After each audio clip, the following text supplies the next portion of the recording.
Everyone knows that feeling. That deep sense that something in your life isn't right, that you're trying, pushing, doing your best, and still feel like you're not where you're supposed to be, that your success isn't enough, that your relationships don't fulfill you, that what you long for always feels just out of reach. It's that heavy feeling of chronic dissatisfaction, that quiet voice that makes you look at others with envy and look at yourself with disappointment.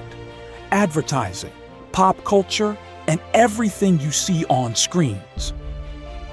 They make this inner crack even deeper. They keep repeating that unless you've landed your dream job, you failed.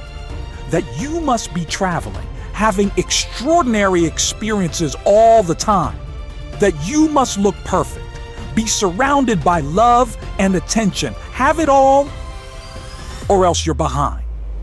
Then comes the wave of fast motivational content telling you that the problem is you, that your suffering means you simply haven't worked hard enough on yourself. But what if I told you there's a real psychological antidote to this feeling?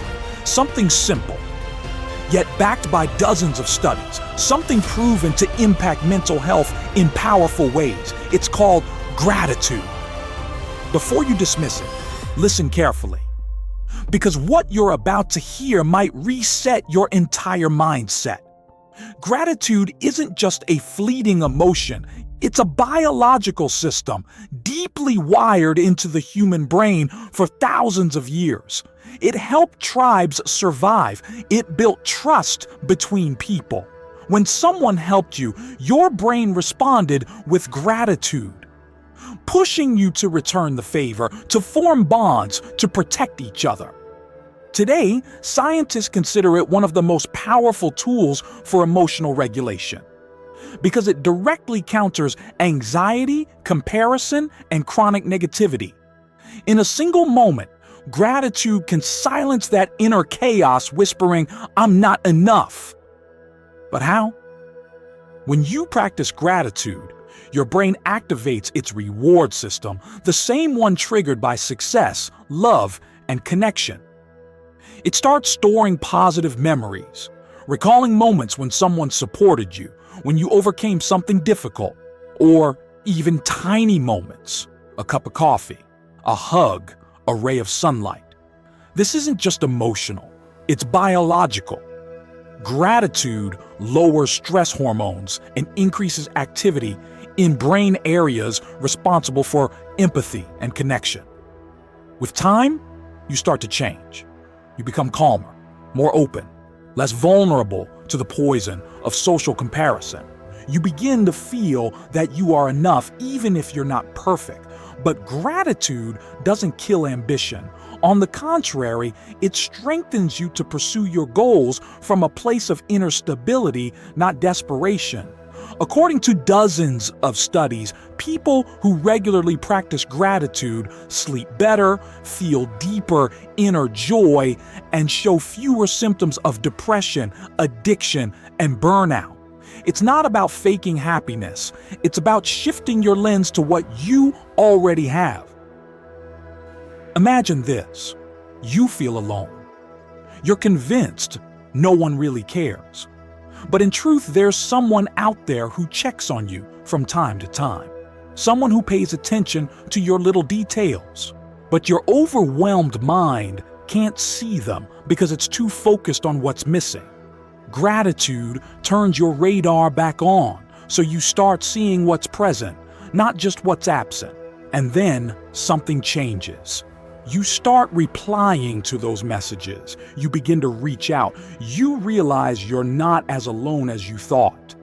This is what's called the gratitude loop. Each positive feeling fuels a positive action. Each action creates a meaningful experience. That experience reinforces the feeling again. So the question now is, can you train your brain to be more grateful? Yes. And that's exactly what studies in positive neuroscience confirm. The simplest exercise: a gratitude journal 3 times a week. Sit down and write 5 things you're grateful for. Start with the small stuff: a warm cup of tea, a moment of laughter with your brother, a song that moved you, a message that came just when you needed it. These aren't small things. They're neural signals that begin to reshape your internal perception. Over time, your brain starts to reprogram itself to see abundance instead of lack, contentment instead of craving, ownership instead of emptiness. And that's when the shift happens. Your interpretation of life changes, and with it, your emotions, and then your decisions, because life isn't just what happens to you, it's how you choose to see what happens.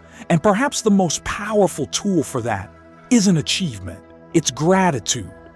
Not because everything is perfect, but because you choose to focus on what's still good, even in the chaos. Gratitude isn't denial of pain. It's resistance against being consumed by it.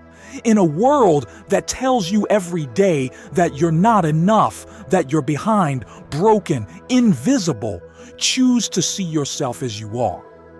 Not because you've arrived, but because you're aware.